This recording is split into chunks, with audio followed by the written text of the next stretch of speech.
حدیث میں جو قرب قیامت کے حالات و واقعات کی پیشن گوئیاں ہیں ان میں یہ ہے کہ وہ جو آخری جنگ ہونی ہے جو کہ دجال کے خلاف ہوگی مسلمانوں کی، اور جس میں کہ حضرت مسیح علیہ السلام کا نزول ہوگا، جس کے سلسلے میں اس سے پہلے ایک جنگ ہوگی بہت خوفناک کہ اس میں ایک طرف مسلمان اور عیسائی اور یہودی تینوں ہوں گے۔ یہ بات سمجھ میں نہیں آتی تھی کہ مسلمان اور یہودی ایک جگہ کیسے جمع ہو سکتے ہیں۔ آج وہ نقشہ نظر آ گیا۔ آج اسرائیل، امریکہ، سعودی عرب اب یہ ایک ہے، بلکہ چلتے آئیے مصر، اسرائیل، سعودی عرب اور جو بھی ان کے حواری ہیں وہ سب ایک صف میں کھڑے ہیں، اور ان کے اوپر سیادت کس کی ہے؟ امریکہ کی۔ وہ نقشہ آ گیا ہے۔ حدیث میں الفاظ آئے ہیں اتنے لوگ ہلاک ہوں گے کہ ایک پرندہ سینکڑوں میل تک اڑتا ہوا چلا جائے گا اور اسے سوائے لاشوں کے اور کچھ نظر نہیں آئے۔ یہ نقشہ خاکم بدہن تلا ہوا ہے، کھڑا ہوا ہے۔ جو بھی ہوگا کیمیاوی جنگ، کیمیاوی وارفیئر، کیمیکل وارفیئر اور پھر ایٹمک وارفیئر، جس کی کھلی دھمکیاں دی جا چکی ہیں۔ کبھی کوریا کے بارے میں اندیشہ تھا کہ یہ درندے خدا کی دھرتی کو، کوریا کی غریب بستی کو ناگاساکی بنا کے چھوڑیں گے، ہیروشیما بنا کے چھوڑیں گے۔ آج وہ صورتحال جو ہے عالم عرب پر، heart of the Arab land, اس پر یہ صورتحال بالکل تلی کھڑی ہے۔ تو خمینی صاحب نے کیا ہے، آیت اللہ خمینی صاحب نے، کہ انہوں نے یہ ایران کے شیعوں کو باور کرایا کہ بھائی جب آئیں گے حضرت مہدی آ جائیں گے، لیکن ہم اب ہاتھ پر ہاتھ رکھ کر بیٹھے رہیں، باطل کو چیلنج بھی نہ کریں، ہمیں کچھ تو کرنا چاہیے، وہ ہاتھ پاؤں ہلانے چاہیے، اور کچھ نہیں تو مہدی کا راستہ جو ہے صاف کرنا چاہیے، تمہید کرنی چاہیے، ان کے راستہ ہموار کیا جائے۔ تو یہ ان کی بڑی عظمت ہے آیت اللہ خمینی صاحب کی کہ اہل تشیع ایران کے جو ہے ان سے انہوں نے یہ بات منوا دی کہ ہم بالکل انرٹ نہیں بیٹھے رہیں گے، بلکہ اب انہیں نائب عوام کو ایسا کھڑا کیا ہے کہ 20,000 سے لے کر 30,000 کے درمیان انسانوں نے جانے دی۔ عورتوں کے جلوس نکلے، شیرخوار بچہ گود میں ہے عورت کے، اور گولی کھا رہی ہے، مر رہی ہے، گر رہی ہے۔ اب سوچیے زندگی کتنی عزیز ہوتی ہے، اور شیرخوار بچے کے لیے ماں کی جو زندگی ہے، اس ماں کو اپنی زندگی کتنی عزیز تر ہوگی کہ اپنے لیے نہیں تو اس بچے کے لیے مجھے جینا ہے، لیکن نہیں، گولیاں کھائیں گری۔ یہ جذبہ انہی میں ہے۔ واقعہ یہ ہے کہ اہل سنت کے اندر یہ جذبہ نہ ہونے کے برابر ہے۔ یہ میں واشراف الفاظ میں کہتا ہوں، پورے عالم اسلام میں صرف شیعہ ایران ایسا نکلا ہے کہ جس نے بادشاہت کا خاتمہ کیا۔ باقی سعودی عرب میں بادشاہت بیٹھی ہوئی ہے، ڈٹ کر بیٹھی ہوئی ہے، اربوں ڈالر کا ایک ایک محل بنتا ہے ان بادشاہوں کا، اور سنی سن انہوں نے عوام کو ایسا کھڑا کیا ہے کہ 20,000 سے لے کر 30,000 کے درمیان انسانوں نے جانے دی۔ عورتوں کے جلوس نکلے، شیرخوار بچہ گود میں ہے عورت کے، اور گولی کھا رہی ہے، مر رہی ہے، گر رہی ہے۔ اب سوچئے زندگی کتنی عزیز ہوتی ہے، اور شیرخوار بچے کے لیے ماں کی جو زندگی ہے، اس ماں کو اپنی زندگی کتنی عزیز تر ہوگی کہ اپنے لیے نہیں تو اس بچے کے لیے مجھے جینا ہے، لیکن نہیں، گولیاں کھائیں گری۔ یہ جذبہ انہی میں ہے۔ واقعہ یہ ہے کہ اہل سنت کے اندر یہ جذبہ نہ ہونے کے برابر۔ جہاں تک ایران کا تعلق ہے، اگرچہ اس وقت تک تو صورت یہ ہے کہ ماننا پڑتا ہے کہ اگر کچھ ہمت، جرأت کا مظاہرہ کیا ہے تو صرف اہل تشیع نے کی۔ سنی مرے ہوئے ہیں، سنی بری طریقے سے سن ہو چکے۔ یہ گویا کہ ایک جس کو کہتے ہیں کہ حقیقت بینی، واقعیت پسندی، ایک آئیڈیالزم ہے اور ایک ریئلزم ہے کہ آپ فیکٹس آن دی گراؤنڈ کو غور کریں، سوچیں اس کے اوپر اور پھر کوئی فیصلہ کریں۔ اس اعتبار سے پھر حضرت امیر معاویہ نے بات مان لی اور بیعت لے لی لوگوں سے حضرت یزید کے لیے کہ یہ خلیفہ ہوں گے میرے بعد، اس کو ولی عہدی کہتے ہیں۔ اچھا، اس وقت 5 افراد ایسے تھے کہ جنہوں نے اس سے اختلاف کی۔ یہ بات بہت اہم ہے۔ میرا کتاب کیا ہے، سانحہ کربلا، اس کے کچھ نسخے آج یہاں ہوں گے، آپ لوگ پڑھیے اسے غور سے اور پھیلائیے تاکہ حقیقت سامنے آئے۔ 5 افراد کون تھے جو ہونے چاہیے؟ ابو بکر فوت ہو گئے، ان کے بیٹے عبد الرحمن ابن ابی بکر۔ عمر فوت ہو گئے، ان کے بیٹے عبداللہ ابن عمر۔ عباس فوت ہو گئے، ان کے بیٹے عبداللہ ابن عباس۔ زبیر فوت ہو گئے، ان کے بیٹے عبداللہ ابن زبیر۔ اور حضرت حسن جو ہے ان کا انتقال ہو چکا تھا، حضرت علی کے بیٹے حضرت حسین رضی اللہ تعالی عنہ مجمعین۔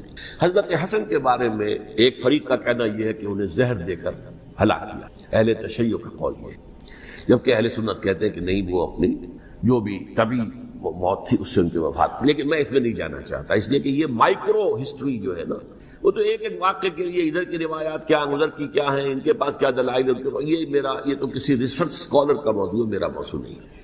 لیکن بہرحال یہ 5 حضرات تھے جنہوں نے ولی عہدی کی بیعت نہیں کی، لیکن حضرت معاویہ اتنے حلیم الطبع انسان تھے، انہوں نے جبر نہیں کیا، کوئی تشدد نہیں کیا۔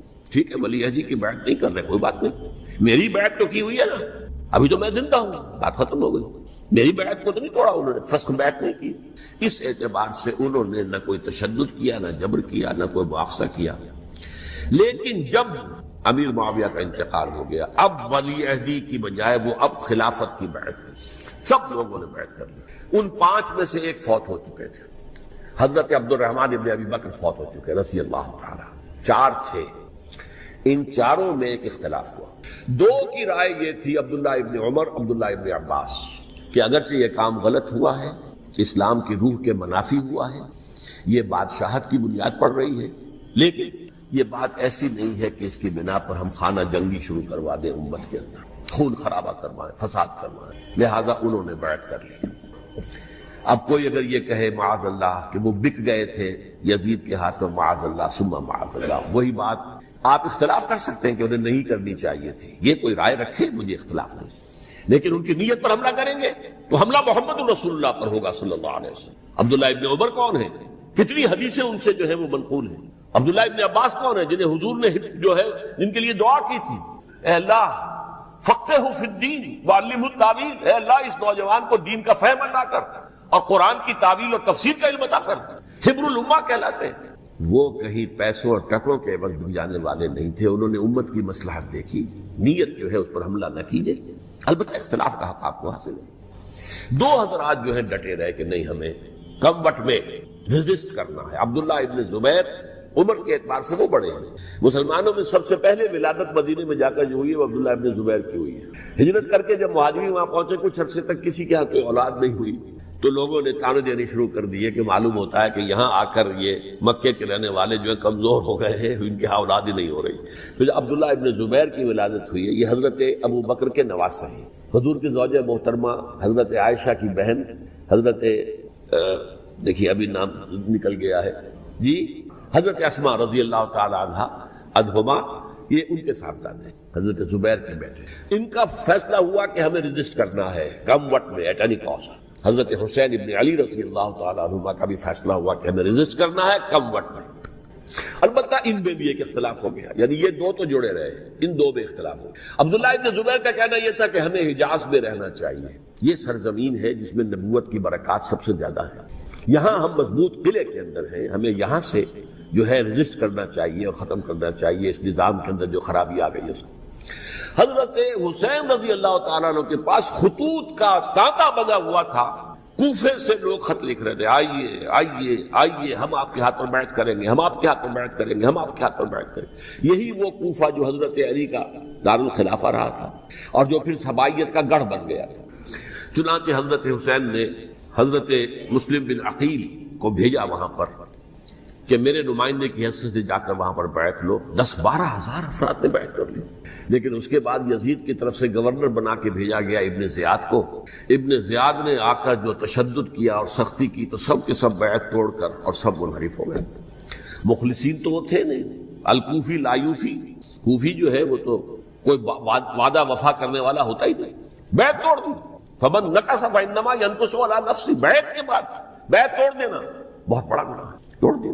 ادھر اطلاع مل گئی حضرت حسین کو، چل چکے تھے وہ راستے میں تھے کہ وہاں تو مسلم بن عقیل شہید ہو گئے اور سب لوگوں نے بیعت توڑ دی۔ اب واپس جانا چاہتے تھے لیکن مسلم بن عقیل کے بیٹے جو ہے اڑ گئے۔